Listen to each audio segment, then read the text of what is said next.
देखो, एक बात मैं बड़ी विनम्रता पूर्वक आपको निवेदन करना चाहता हूं। मुझे यहां तक लाने वाला इन संतों का अनुग्रह और आप सबका स्नेह ही है, ये मैं जानता हूं। आप इतने निर्मल हृदय से मुझे शुभकामना देते हो, आशीर्वाद देते हो, अपना प्रेम स्नेह आप मुझे प्रदान करते हो। पर ऐसा मैंने सत्पुरुषों के जीवन में देखा है कि देने वाला कितना भी उदार क्यों ना हो जाए, लेकिन लेने वाले को अपनी आवश्यकता के अनुरूप ही लेना चाहिए। महाराजा बलि ने जब वामन भगवान से कहा कि अरे बटुक, तुम्हारे 3 पग भूमि से तुम्हारा क्या समाधान होगा? तुम्हारे नन्हे नन्हे पग, 3 पग भूमि तुमने मांगी है, मैं तुम्हें इतना दे सकता हूं कि तुम्हें जीवन भर कभी याचना ना करनी पड़े। फिर वामन भगवान कहते हैं, देने वाला कितना भी उदार उपस्थित क्यों ना हो, पर लेने वाला यदि अपनी मर्यादा का अतिक्रमण करे तो अपने धर्म से च्युत हो जाता है। दूसरा उदाहरण, कौरवों की राजसभा में जब धृतराष्ट्र ने द्रौपदी से कहा कि पुत्री मांगो, वर मांगो, मैं तुम्हें देना चाहता हूं, राजदंड हाथ में लेकर कहा, द्रौपदी ने सबसे पहले क्या मांगा कि मेरे पति दासत्व से मुक्त हो जाएं। फिर दूसरा वरदान कि इन्हें इनके अस्त्र शस्त्र लौटा दिए जाएं। किसी ने कहा कि खोया हुआ राज्य क्यों नहीं मांगा? द्रौपदी ने कहा, हम क्षत्रिय हैं, भिक्षा में मिला हुआ राज्य सुख भोगने के लिए मैं प्रस्तुत नहीं हूं, मेरे पति समर्थ होंगे तो अपना राज्य पुनः प्राप्त करेंगे। 2 वरदान देने के बाद महाराज धृतराष्ट्र ने कहा कि पुत्री, अभी मुझे देकर संतोष नहीं हुआ, मैं तुम्हें कुछ और देना चाहता हूं।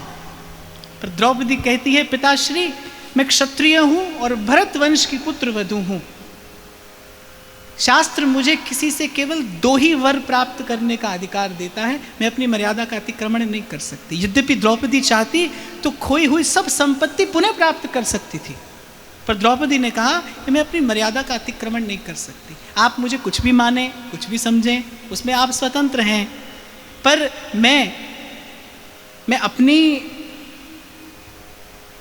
अपनी वास्तविकता में अपना वास्तविक परिचय जानता हूं।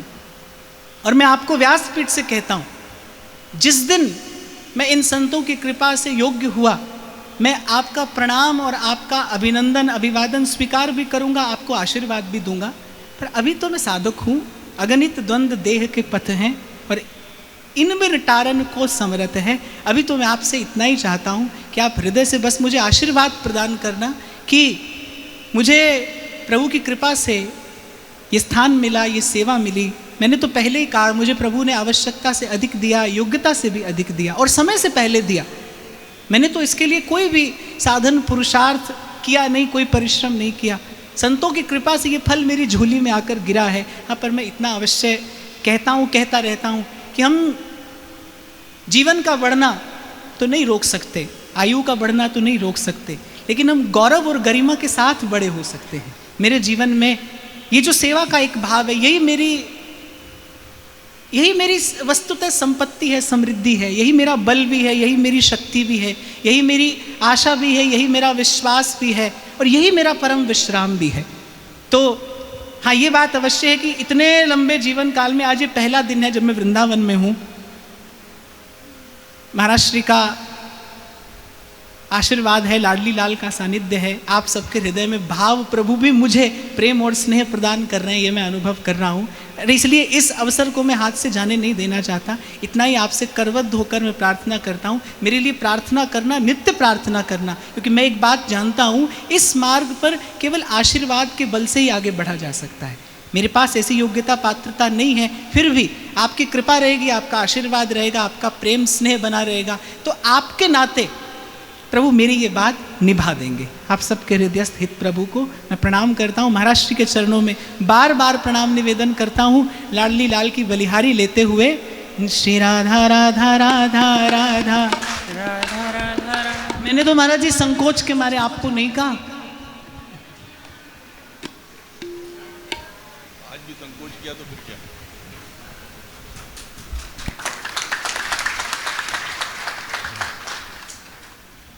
श्री राधा वल्लभ लाल की।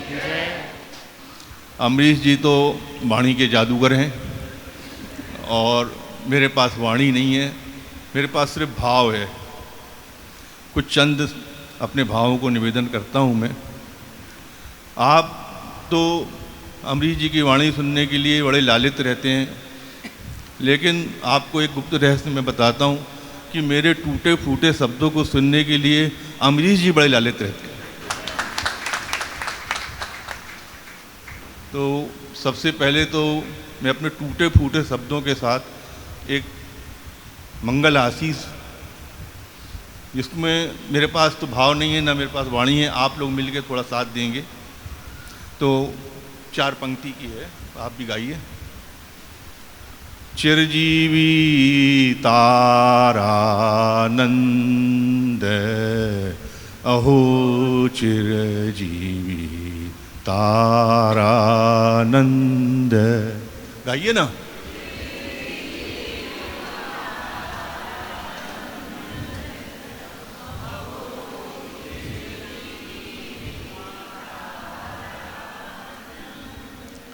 हित सो देत आशीष वधू जन,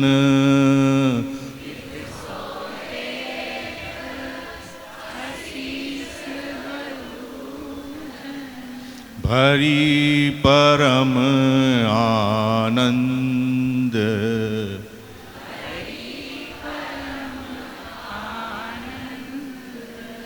करुणा कुशल जगत गुरु रानी,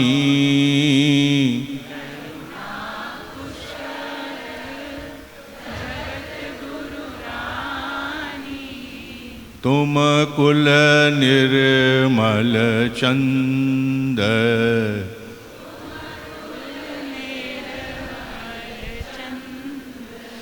वृंदावन हित रसिक मुकुट मणि,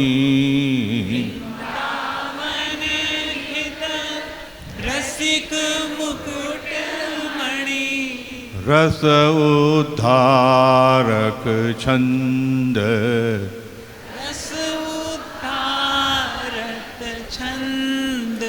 अहो चिरजीवी तारानंद।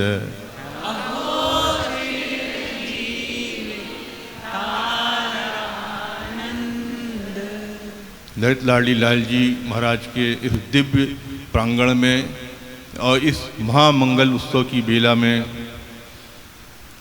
श्री हितजू और हित सेवक जी महाराज के सानिध्य में, मेरे दादा गुरु जी के मंगल में सानिध्य में मैं आप सबका हार्दिक अभिनंदन करता हूं और आप सबकी तरफ से मैं श्री अमरीश जी को मंगल बधाई प्रदान करता हूं, देता हूं। मेरी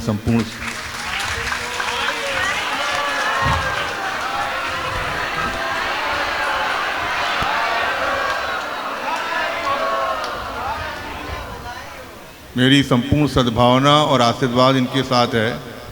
मैं एक छोटी सी अपनी बात थोड़ी सी रखना चाहता हूँ, शायद आपको अच्छी लगे। है एक प्रसंग मैं थोड़ा सा सुनाना चाहता हूँ। ये महाभारत का प्रसंग है। कथाओं को अलग अलग तरीके से लोग प्रस्तुत करते हैं। एक कथा इस तरीके की भी है कि जब परीक्षित जी का जन्म हुआ तो वो जब गर्भकाल में थे, जब तो भगवान उनकी रक्षा कर रहे थे ब्रह्मास्त्र की, जब वो बाहर जन्म हुआ उनका तो वो मृत हो गए और हाहाकार मच गया। कौरव पांडव वंश का एक ही ये पुत्र था कुलदीपक। लोग बहुत दुखी हुए कि क्या करना चाहिए क्या नहीं करना चाहिए। तो लोगों ने, बड़े बूढ़ों ने ये कहा कि ऐसे ऐसे लोगों को बुलवाओ जो अपनी तपस्या से इसको जीवित कर दें। तो तपस्वियों को बुलाया गया, उनने अपना पुण्य इनको दिया, तपस्या दी कि ये बालक जीवित हो जाए। नहीं हुआ। जो जप करने वाले थे, योग करने वाले थे, अनुष्ठान करने वाले थे, दानी थे, स्वाध्यायी थे, सब लोग आए और अपना अपना तपस्या, अपना तप दिया लेकिन वो जीवित नहीं हुआ। उसके बाद किसी ने कहा कि एक से जीवित नहीं होगा, सब लोग अपनी शक्ति लगा दो इसके अंदर, तो भी वो जीवित नहीं हुआ। तब भगवान कृष्ण वहीं खड़े थे, तो उनसे कहा कि प्रभु इस बालक को आप जीवित कर दीजिए। उन्होंने कहा मैं कैसे जीवित कर सकता हूँ, जब तब स्वाध्याय संयम नियम ये मेरा ही स्वरूप है, और जब यही उसको जीवित नहीं कर सका तो मेरे पास कौन, मेरी यही तो शक्तियाँ हैं। उन्होंने कहा नहीं प्रभु, आपको इसको जीवित करना पड़ेगा, कुछ तो होगा आपके पास। तब जब लोगों ने बड़ा आग्रह किया, तब भगवान ने जल लेके ये कहा कि यदि ये जीवन मैंने दूसरों के लिए जिया हो तो ये बालक जीवित हो जाए। यह जीवन मैंने पूरा जीवन दूसरों के लिए जिया हो तो ये बालक जीवित हो। तत्काल उसी समय ये बालक जीवित हो गया। बहुत बड़ा एक आदर्श जो है हम लोग के सामने प्रस्तुत किया भगवान ने। हित का बीज इसी में निहित है। और मैं आज अपने आप को सर्वाधिक सुखी महसूस कर रहा हूँ। इसलिए भी महसूस कर रहा हूँ कि कोई माली किसी वृक्ष को जब लगाता है तो उसके मूल में यही होता है कि इसकी छाया में बैठ के लोग सुख पाएंगे और इसका फल भी लोग ग्रहण करेंगे, और मैं खुद भी उसकी छाया में बैठेगा और फल खाएगा। तो आज मेरी भी स्थिति यह है कि मैं उसकी छाया में बैठा हुआ हूँ, फल भी खा रहा हूँ, और सबको आह्वान भी कर रहा हूँ कि आप भी इस छाया में बैठ के इस फल को खाइए। मेरी संपूर्ण सद्भावना और मेरी संपूर्ण आशीर्वाद हित अम्बरीश जी के साथ हैं। और सबसे ज़्यादा मेरा दृढ़ विश्वास पहले से रहा है कि जनता जनार्दनो हरि, जनता हरि का स्वरूप है। आप सबके हृदय में राधा वल्लभ लाल विराजमान है। मैं अम्बरीश जी की तरफ कम देखता हूँ, आपकी तरफ ज़्यादा देखता हूँ। उसका कारण ये है कि जो आपके आँखों में अम्बरीश जी के लिए अपनापन है, बस यही मेरी खुराक है, यही मेरी खुराक है। जय जय श्री राधे।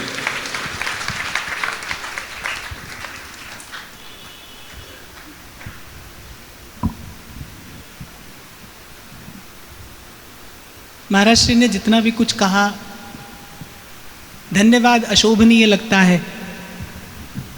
और कभी कभी मुझे लगता है एक ऐसी स्थिति भी आती है जहाँ पर वस्तुतः शब्द कम पड़ जाते हैं, क्योंकि मैं वो दिन यदि स्मरण करता हूँ जिस दिन पहले दिन यहाँ वृंदावन धाम में आना हुआ, श्री जी की कृपा यहाँ हिताश्रम लेकर आई। महाराज श्री का ऐसे प्रथम परिचय मेरा हुआ, वृंदावन में प्रथम परिचय और वृंदावन का प्रथम परिचय महाराज श्री के चरणों से हुआ।